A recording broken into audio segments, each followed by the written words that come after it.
Connie was not happy with that opening, by the way. No? Oh, yeah. She wanted me to change it. Well, she did. She thought that there was too much of me saying f***. Oh, it's you. Oh, it is me. You're listening to Let Me Tell You Why You're Wrong.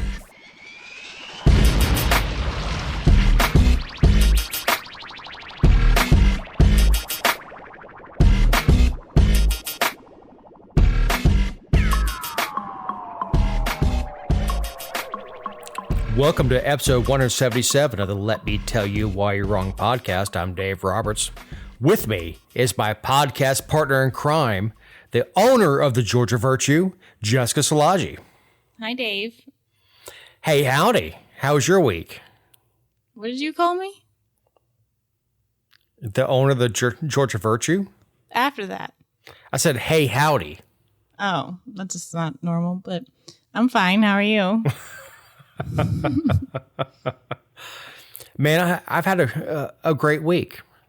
Connie and I celebrated 14 years. Congratulations. Oh, to me, absolutely. And I'm very sorry to her. Mm-hmm. Poor Connie. Because she could have done way better. But let everybody in behind the curtain here. We're recording before the weekend. So, you know, we're going to go to Chops on Saturday, everything else. But on the actual anniversary, we went to Ted's, which is, you know, decent enough restaurant. And, you know, I ate, I don't know, 3 or 4 cups of pickles because Ted's has great pickles. That's all you had? Oh, man, I tore the hell out of those pickles, man. You kidding me? That's the reason to go to Ted's. I don't like pickles, so I don't know. You don't like pickles? Nope. You're an awful human being. I am not. Pickles are wrong. Pickles are wrong? They're salty and they're all like crunchy and stuff. It's not right. They're not right. No. Not a fan.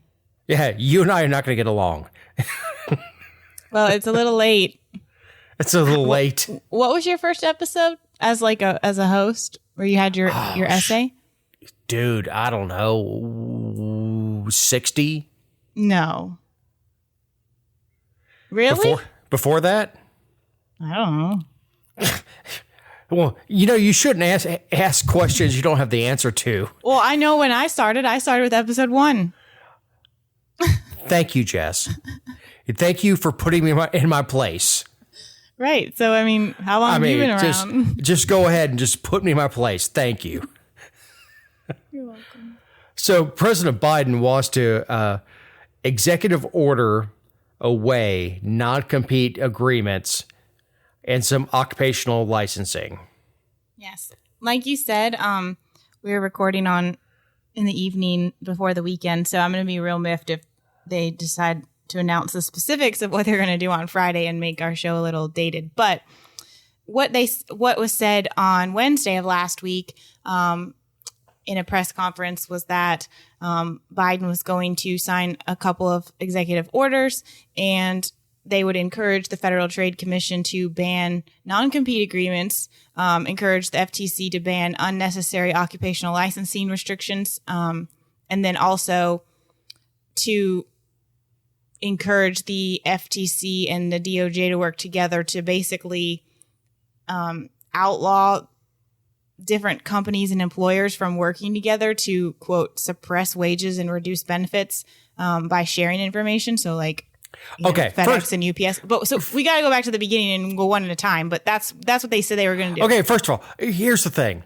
the people who are governed by non-competes are typically not your minimum wage workers.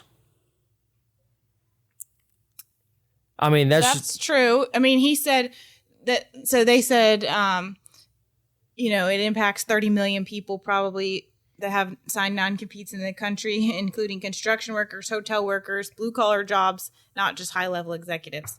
Which, I mean, that's true. It's not always high-level executives. Sometimes it's technology people. Sometimes it's realtors, leasing agents. Journalists. Sure, I'm sure that happens. But but here's the thing. You understand what you're signing when you sign onto a job. You do. But, you know, like, and they vary by state. That's the problem, I think, is that, you know, some states are super favorable. Like Georgia requires them to be very specific, the territory specific for a specific limited amount of time. You can't just go doing something really stupid like 30 years.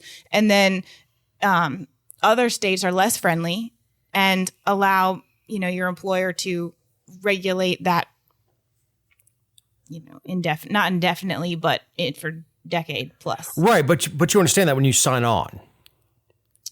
You do. But would you agree that there's a difference between a non-compete for an employee versus a contractor? No, absolutely I would. Here's the thing. You know what you're signing when you sign it. You do. And you're signing on, you know, typically you're so enamored with what you're being offered that you're like, whatever, just hand it to me, I'll sign it. Mm-hmm. I don't have a problem with the different states having different standards because well, of course not. Yeah. I don't have a problem with different states having different standards at all because, right. You know, I think the states should manage their own legal, especially the civil stuff that's going on within the state. I don't want the federal government stepping in. Well, and that's what makes a state a good or bad place to do business and why there's some are corporation friendly and some are small business friendly and all those other things. What's funny to me is that it's not very often that the federal government, well, there's a couple reasons this is funny to me. One, because they don't like that there's varying laws across the state. So they're like, screw it, let's get rid of them. Like usually it's like we're going to, I mean, I guess they are by default by saying let's get rid of them, saying, you know, this is a one size fits all rule, but it's not often that we hear a one size fits all eliminate something. The second thing is I don't think there's going to be, like, if you were to just get rid of non-compete agreements, I don't think people are just going to be lining up at the door of their competitors, beating down, asking for a job. I mean, no, I agree with you. But here's the thing. If you're in a specific field, let's use banking. That's my background. So if you sign on for a certain role in banking, it's basically like, all right, you're not going to take the training that we give you and compete against us. Mm-hmm. And that's what the whole idea is we're going to train you, we're going to make you into something, and you're not going to compete against us.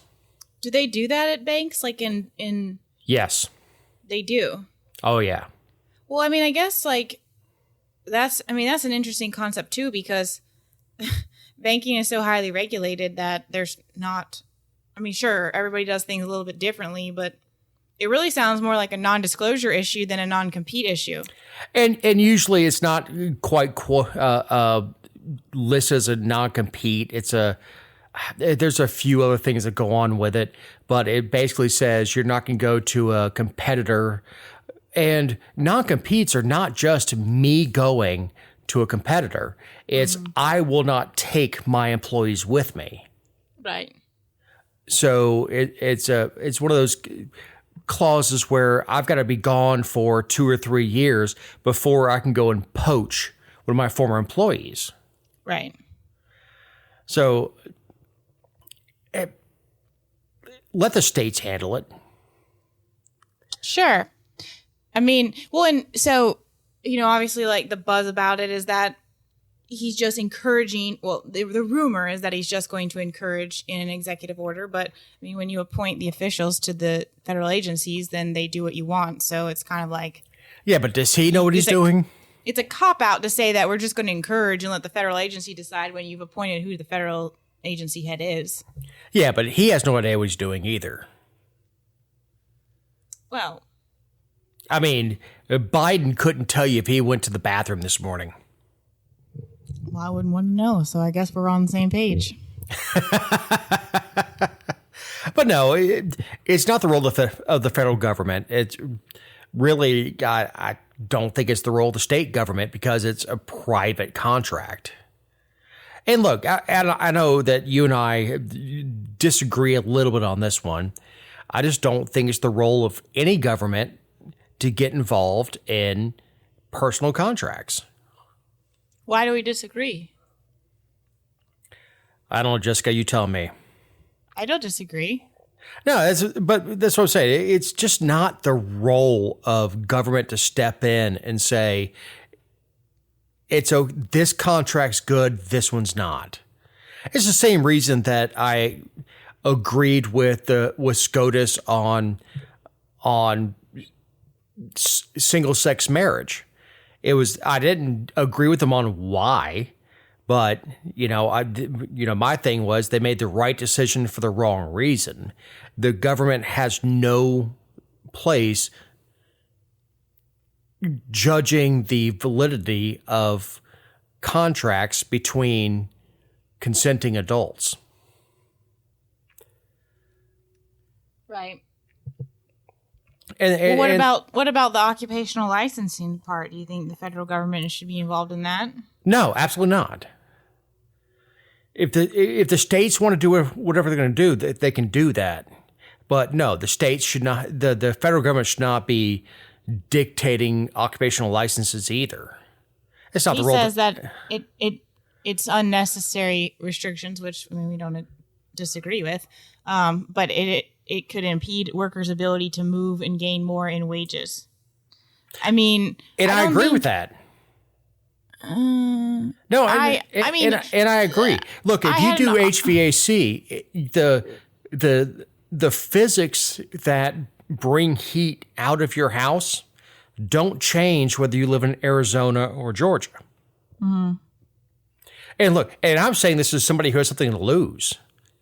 Right, but so what you're talking about that you agree with it impeding workers' ability to move and gain more in wages. I mean, if the government got out of it, which is what they should do at the federal and state and local level, if they got out of it, what we would transition to is a system where national and state organizations do accrediting like they do for private schools, and we would see, people or industries rely on accreditations for their certification to tell you if someone is legitimate or not.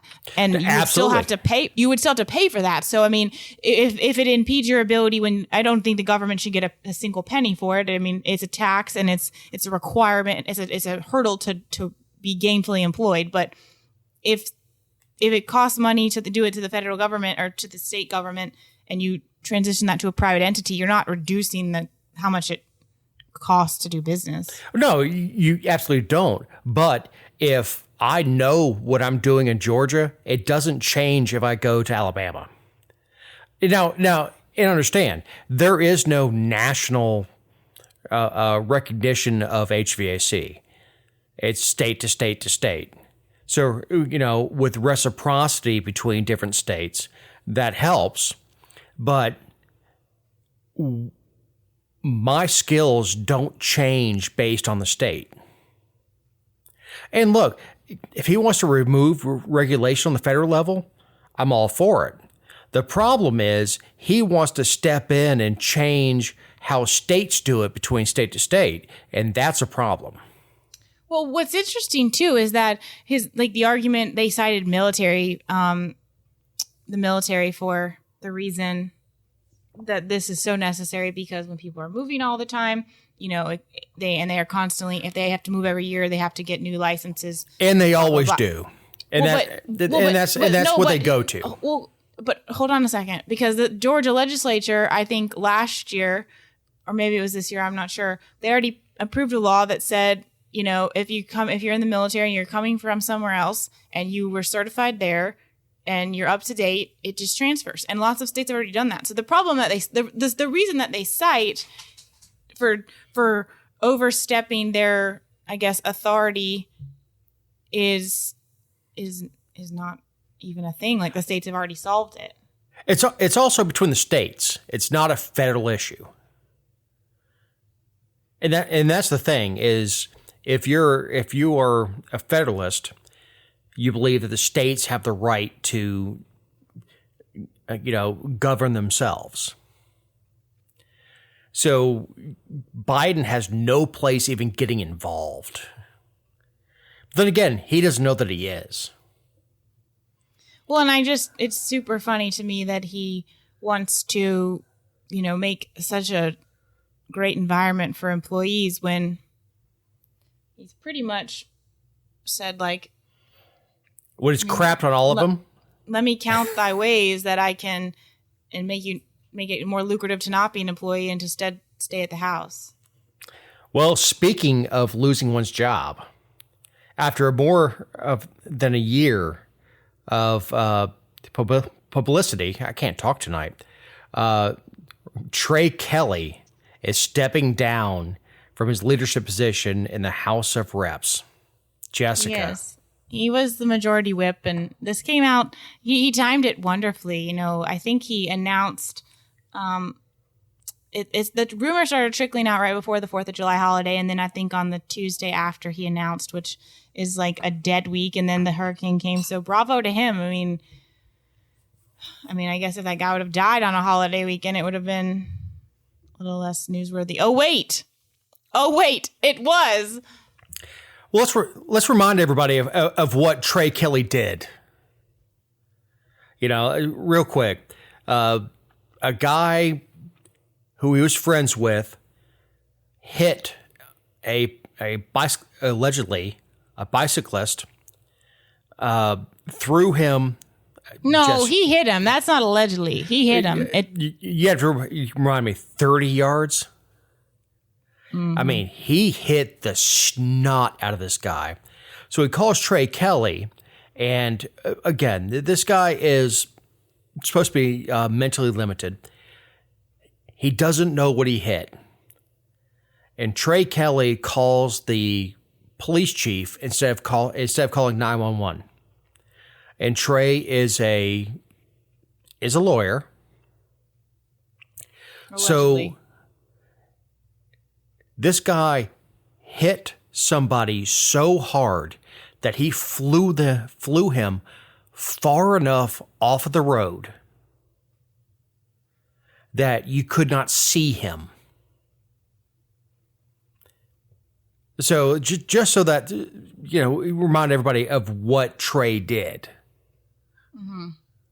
He did. And the guy ended up dying because the ambulance, as soon as they actually did call for EMS, I think they were there in less than 5 minutes, but it was too late for Eric Keese. But and he was on the ground for an hour. Right. But, this happened in 2019. The news of it came out in 2020, right before the pandemic. There were some really heavy-hitting investigative pieces on 11 Alive on their Reveal series. And, there was a whole lot of hoopla, people calling for him to step down. I think William Perry did a thing with Fox 5, Like It or Not, asking or calling on him to step down. Like, there was a lot of pressure. And he didn't, because it was an election year and he wanted to run again. And if he would have stepped down then and all these things. Well, now they're saying that, and so a grand jury indicted him earlier this year in 2021 on, I guess they presented a number of other charges. I don't really understand. I don't understand what they were thinking, because they didn't even go up for vehicular homicide for the driver, but they indicted Kelley on a misdemeanor for reckless conduct. Well, that was, I think, in January or maybe even December. But here we are in July, and he's stepping down from his leadership position because they're going to have their caucus meetings in not too long. And Trey Kelley wants us to think that he's stepping down because he wants to focus on his family or his personal life and his professional life. He needs to dedicate his time and energy to that. And I just don't buy it. I didn't buy it when I heard it was a rumor. I didn't buy it when the news hit, and I still don't buy it. And I'm not going to bring it up on the show, but everybody knows there's other scandals going on with Trey Kelley. There's always a scandal going on with Trey Kelley. And he's a damn liar. And his wife filed for divorce in May, so. Oh. Well, look, here's the thing. I don't mean to be confrontational with you, Jess, on the last story. Here's the thing. He's a damn liar. And he knows he's a damn liar. He knows he screwed up. Like anybody with any integrity would stand up and say, you know what? I screwed the pooch on this one. Well, and that's the thing is like there were plenty of people who didn't think that he should be held accountable legally. Like there might not be a legal crime or, something done illegally, but that if he would have just come out and been like,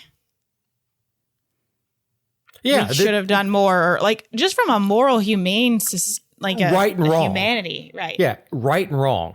But he shows that he should have neither, and so it looks like he's going to be kind of back to square one on everything with this.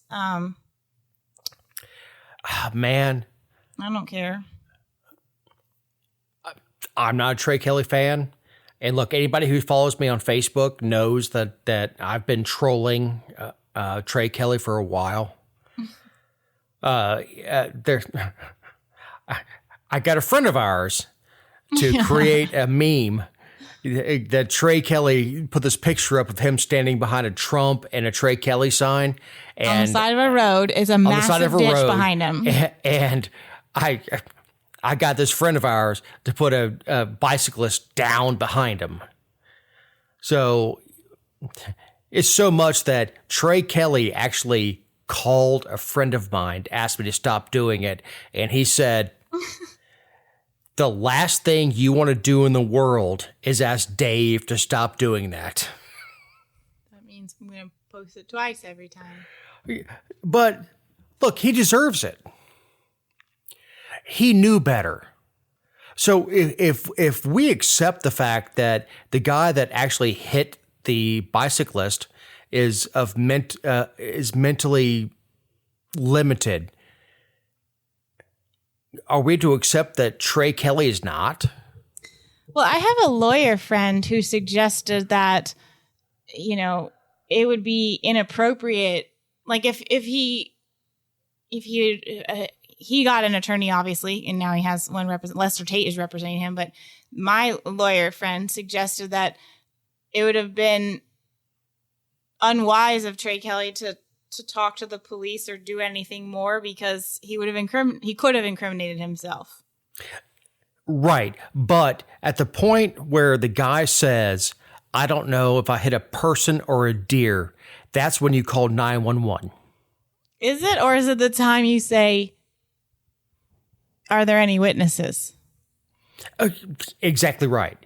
And that's where he is he's more worried about protecting his buddy and everything else. But at the point where someone says, I don't know if I had a deer or a person, you say, I'll stop. I'm going to call 911 and we're going to find out if you hit a person. And look, there was paint on his vehicle. Like, deer don't have paint on them. Trey knew damn well what happened. But he thought he was smarter than everybody else. That he thought he was so much smarter that he could get his buddy out of this. And that he would make a phone call to the police chief and make this go away. At the point where you see red paint on someone's hood, you know damn well that's not a deer. And he knew it. And he let that man sit in a ditch for an hour and suffer and die. Because he was more concerned with helping his buddy than he was with doing the right thing. And I'm sorry to get so deep on a show that prides itself on levity, but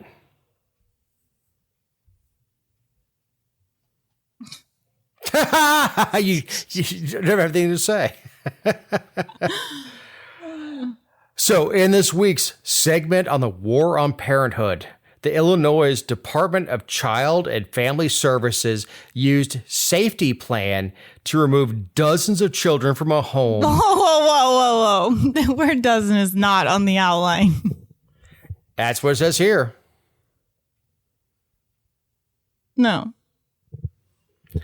To remove children from a home after their child was born with breathing difficulties, and the child abuse pediatrician accused the mother of Munchausen syndrome by proxy. And you should have capitalized all of that.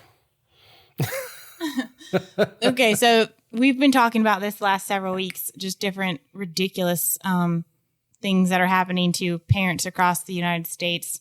And this one just...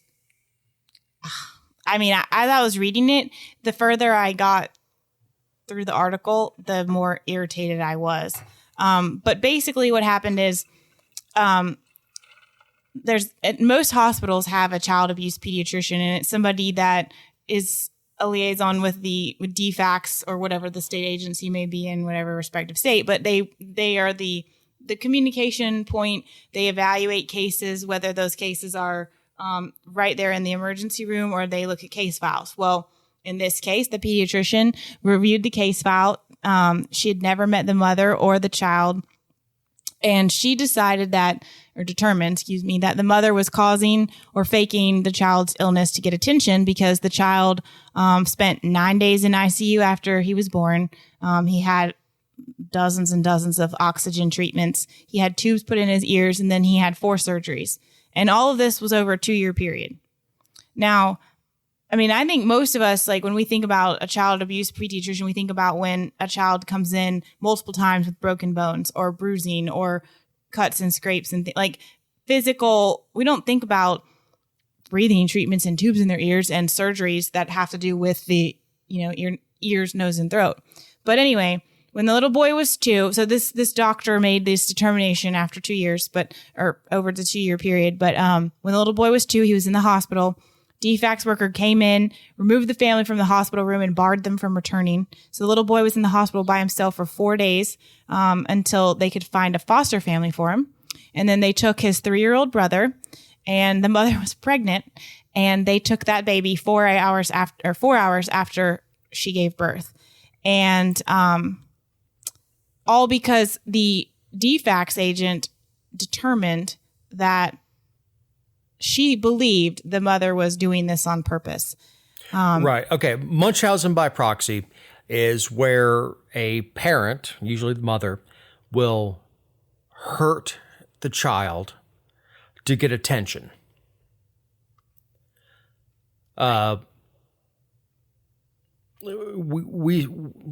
We see this with typically with parents who poison their kids, that kind of stuff. So that's Munchausen by proxy.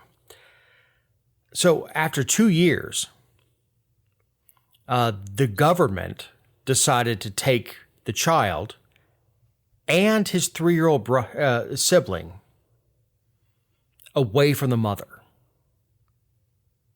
And father, they were a full family, and they spent 467 days apart, and they got supervised visits with a DFACS worker 2 hours a day, 2 times a week until COVID hit, and then they were only allowed to meet via Zoom. All 3 children like this. I mean, I would be out for blood if somebody took my child at birth and I didn't get to. You think? I would. This wouldn't just end with a, hey, I'm going to do something good with the Family Justice Resource Center and help other families affected like this. Like, their legal bills on their side for the family were $60,000. And the reason she's a volunteer with the Family Justice Resource Center now is because they help them with the legal bills. And she went in and they got an attorney. They had to hire an expert, another doctor. They had to get genetic testing done, which showed that the little boy had, I don't know how to pronounce it, but some syndrome that causes airway issues. that was genetic. And then the mother had weekly drug tests. Her OBGYN wrote letters. She went under a 3-day state-sanctioned psych evaluation. And $60,000 later, they're like, oh, okay, sure, yeah, you can have your kids back. Why the hell is that even necessary? I mean, this physician never met the child.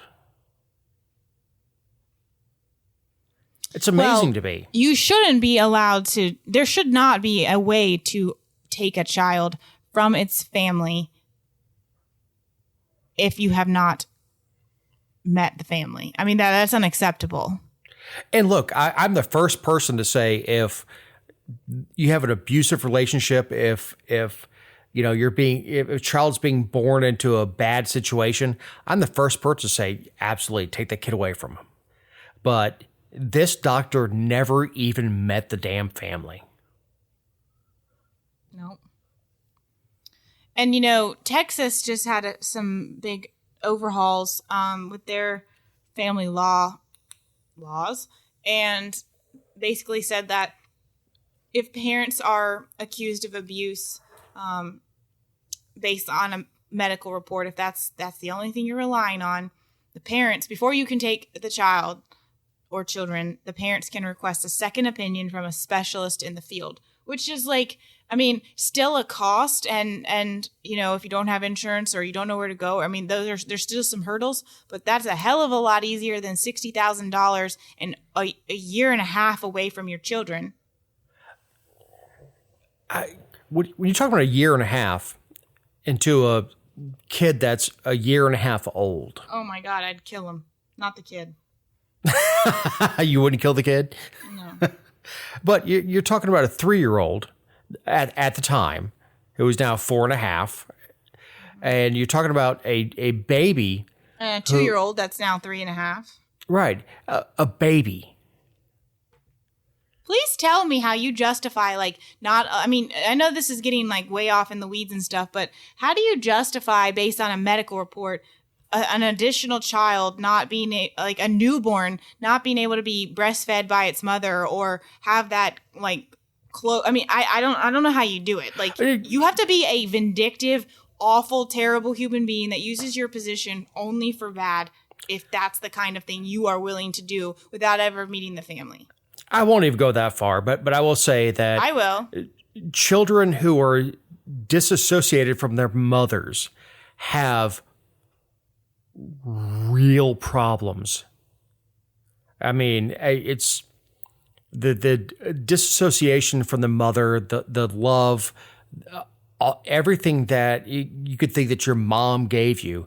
When that's deprived, those kids have real problems. And for the state to be inflicting that on a child is absolutely awful. And where are the supervisors? Why didn't anybody say, hey, let's slow down? Because someone had an MD.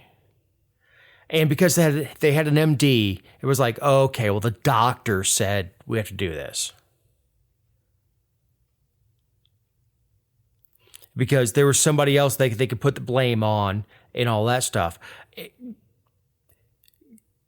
Kids that grow up without mamas, grow up without daddies, have a huge disadvantage in life. Even little things like they're crying and having mama pick them up is huge. And having that disassociated from them is absolutely a crime.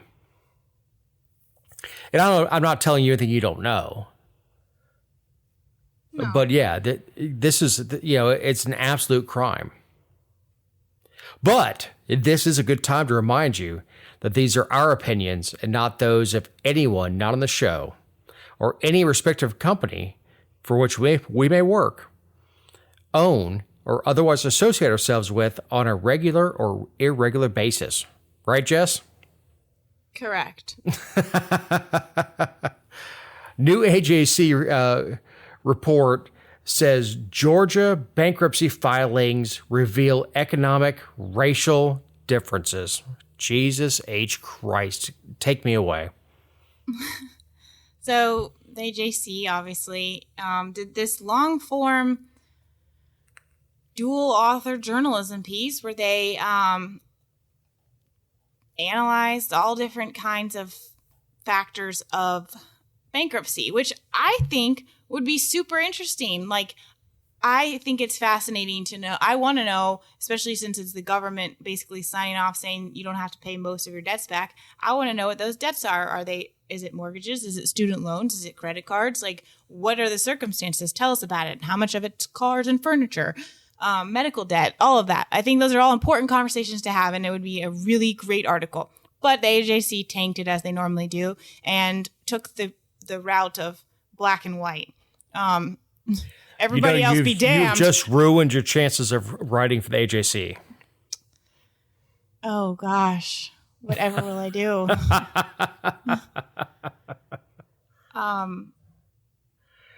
Yeah. In the 2000 bankrupt Georgians, the analysis showed nearly 220 million scattered over 400,000 plus debts. The analysis revealed that hope failed to deliver for poor Georgians who, on student loan debt, 1 in 10 filers with student loan debt were below the poverty line. I mean, so 1 in 10. Yeah. Well, and the other thing about like incorporating student loan debt is it's such a complex issue that the government has perpetuated. I mean,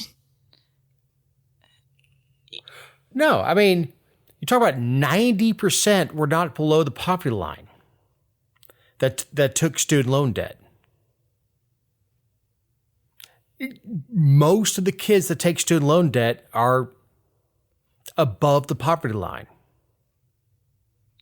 Well, most of the students who take student loans don't know what the poverty line is, don't really have an income, are dependents because of their age and the way that things are set up. And I mean, it's a freaking mess. Like, it's why it's so problematic in the first place. But I thought it was funny that they said the average owed was like $10,000 in the state of Georgia. And I mean, that's not even that much. Like, we hear stories all the time about people owing $120,000, $150,000 for just having their undergraduate degree. And,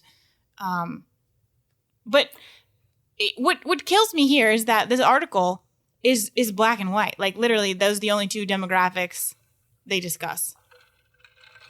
What's funny is I actually had a conversation with a kid who was at Life. He was doing his clinical, so it was at the end of his life, end of his term at Life. And he used his college loans to buy a motorcycle to use as a down payment on his house, everything else. And he owed like $80,000. And I said, son, how much do you make to crack a back? He's like, $50.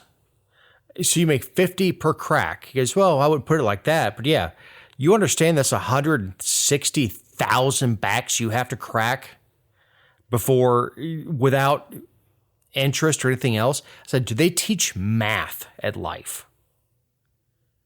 Because you're being failed. But he used his ability to get a student loan to buy his motorcycle and buy his house and everything else. I'm like, son, do they teach math? And apparently they don't. Well, and this, it's not just student loans. So here's another fun fact, I guess you could say. They said that, or their findings said that the average size of mortgage debt in white and black neighborhoods was similar. The quality of those mortgages was not. 1/3 of filers in mostly black neighborhoods owed more on their homes than the home was worth. Just 21% of filers in mostly white neighborhoods faced the same situation. While pretty sure that the amount of money you take out on your home is your choice. It's disclosed. I know. I've been in the room, and so have you. It's disclosed. If you want to take out more than what your home is worth, like there's line items you have to sign for that. That's an option. You have to like explain why you're doing that. Good God, man. That's not a racial thing. No, it's not. And there are protections in place within banking to keep things from being racial. So the banks don't know what color you are. The fact that values in the suburbs have gone up faster than the values inside the city have nothing to do with race. It has to do with catching on fire.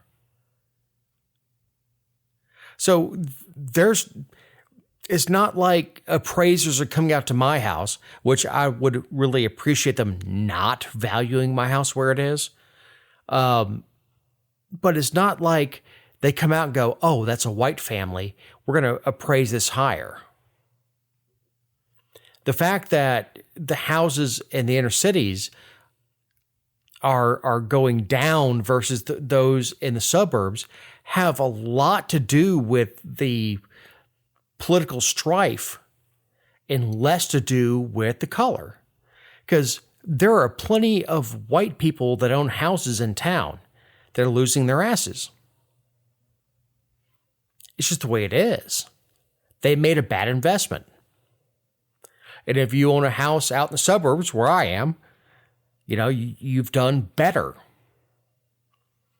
Not that I can go anywhere, because for me to get another house in the suburbs, it would cost me a fortune.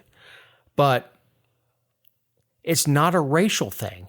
And the fact that the AJC tries to tie this into racial politics is damn evil. Well, listen to this one. So they said that filers making less than $35,000 a year owed nearly double the medical debt compared with above average income filers. Below average income filers owed nearly triple the auto debt of wealthier filers, and neither medical debt nor auto debt is an appreciating asset. First of all, thank you for that, AJC. I had no idea. But second, if you make less than $35,000 a year, chances are you don't have health insurance. And so, of course, your medical debt's going to be higher because you probably don't have health insurance. And the auto debt, I have zero sympathy for. Yeah, no kidding. No one told you to buy that car. Just because they approved you for it doesn't mean you had to buy it. I just don't care. Debt is 100% the control of the person who takes it. No one forces you to buy a car. No one forces you to buy a house. That is 100% on the person that takes out that debt. Right. And if you're buying a house, if you're buying a house, it should be because it's makes more sense to own than it does to rent in your situation. The same reason you should, if you're leasing a car, it's because it makes more sense for you at that time than to own a car. I don't know what everybody's circumstances are different, but like it should be the most optimal reason. And then when it's not, or it doesn't work out, or you've taken on too much, like that's nobody else's fault. Yeah. And like you said, specifically with auto debt, like you went to the car dealership and you found a car, and you said, I will go into debt for that car for 10 years. And then you defaulted on it, and so your credit score was poor. So when you went to buy a house, you got a higher interest rate, and so so then you pay more over the life of the loan. I'm failing to see why this is a racial thing. Amen, sister. And what's interesting is that, so this AJC article, which we'll link on when we embed the audio if you get it from the Georgia Virtue. If not, you can just go to the podcast page on the Georgia Virtue and we'll link it there. Or you can go to the AJC. But I did tell a friend about it, and she had a hard time finding it because it's an investigation piece, not a news article. But anyway, the way they have it, it's all kinds of charts and text boxes, and just it's not like your long form article of just paragraph after paragraph. And so they've like intertwined all these racial things and the discrepancies, and then they'll say things like neither race nor class fully captures this discrepancy, or white and black homeowners actually had more in common than they didn't, but the things they didn't have in common were huge disparities. Like, they're acknowledging that basically they're embellishing the bad points, which are just happenstance. Like, life is not just terrible across the board for black people and wonderful across the board when it comes to finances for white people just because. Like, that's not accurate. So basically you're saying no frigging kidding. Yes. But what's interesting, though, is that they got away with outlining it the way that they did and weaving those tiny little, oh, by the ways into their article. And, of course, there's no comment section. But you've perpetuated... You would have filled them up. No. But you're perpetuating a narrative with colorful charts and text boxes that no doubt have been screenshotted and shared around. Poorer filers hold 15% more medical debt. Poorer than what? I'm poorer than my mother because my mother has worked her entire life, and I've worked my entire life, but her entire life is more than mine. Not by much. Come on. Not by much. Here's the thing. Race doesn't play into it. It just doesn't. If you look at anything and you keep changing the standards of what you're looking at, you're going to find something that will go into your race theory. It doesn't play into that. It is 100% socioeconomic. 100%. People of means don't tend to get themselves into bad situations with debt. That's just the way it is. So it's not white, black, or anything else. It is socioeconomic. It's also how you deal with and how you fight to get out of a situation that is less than ideal. I mean, I know lots of people of all different races that have fallen on hard times, and some of them,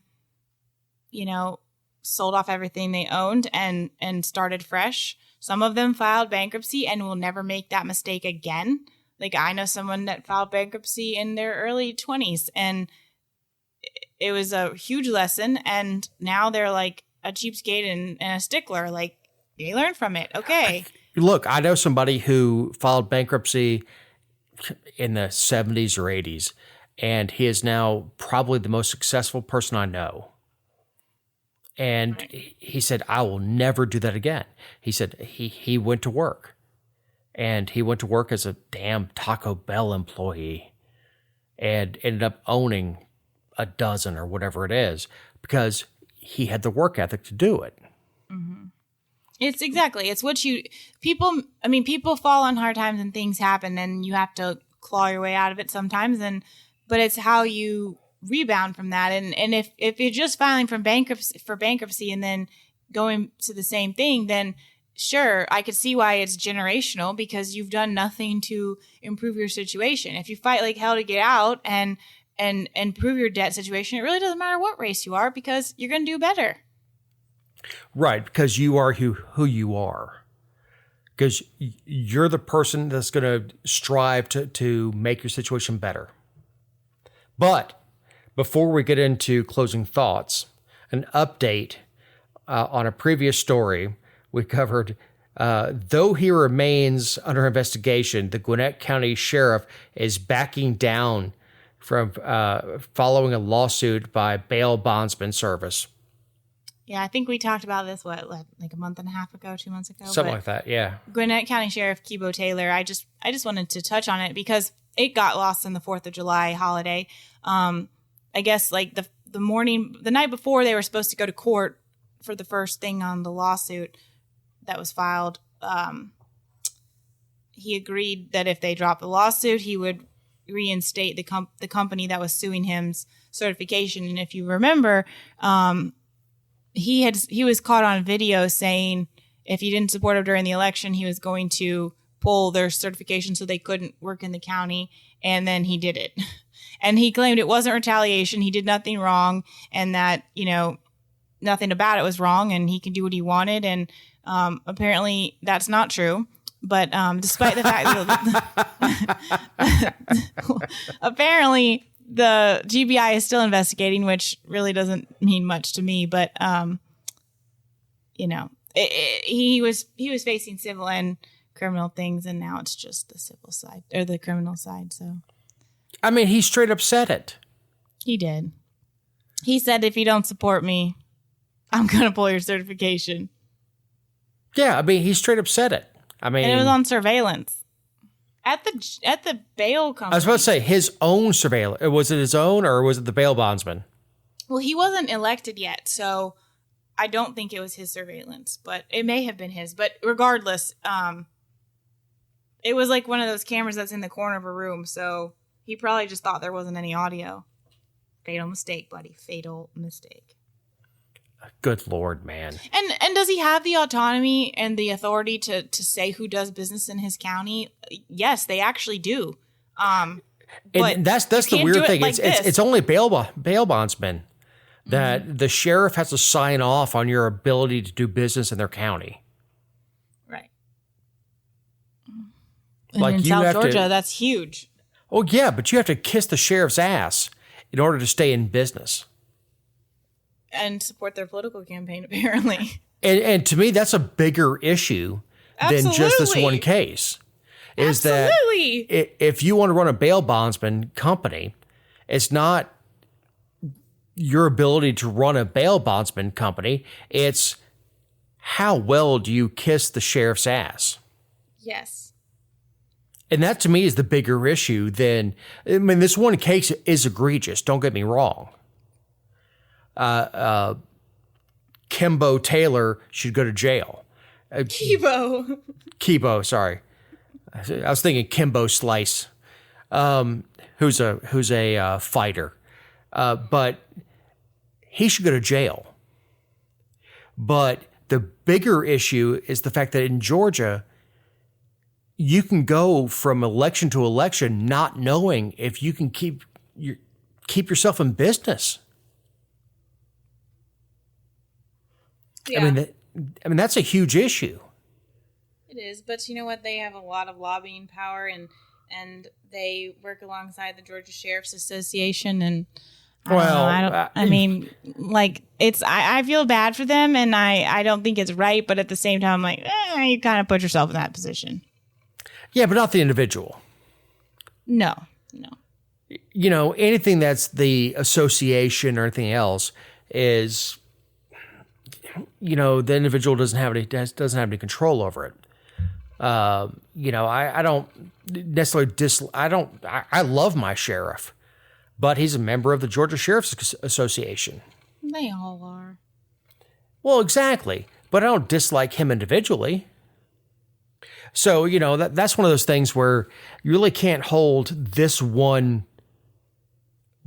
bail bondsman accountable to what the association does. But I love the fact that they stuck it to this damn sheriff.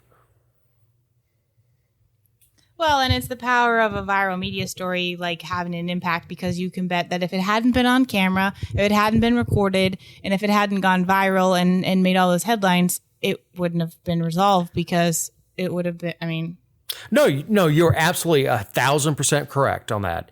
Had it not been on camera,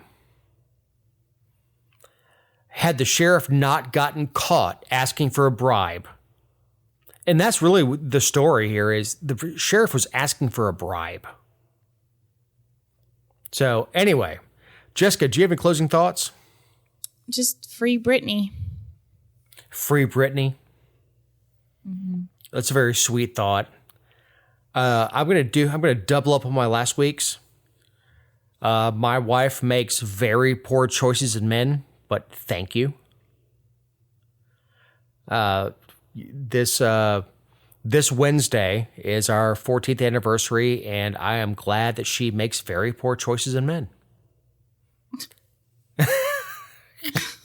That got a scoff from you. So, for Jessica Szilagyi, my partner in crime, Eric Cumby, our editor, I'm Dave Roberts. Have a great week.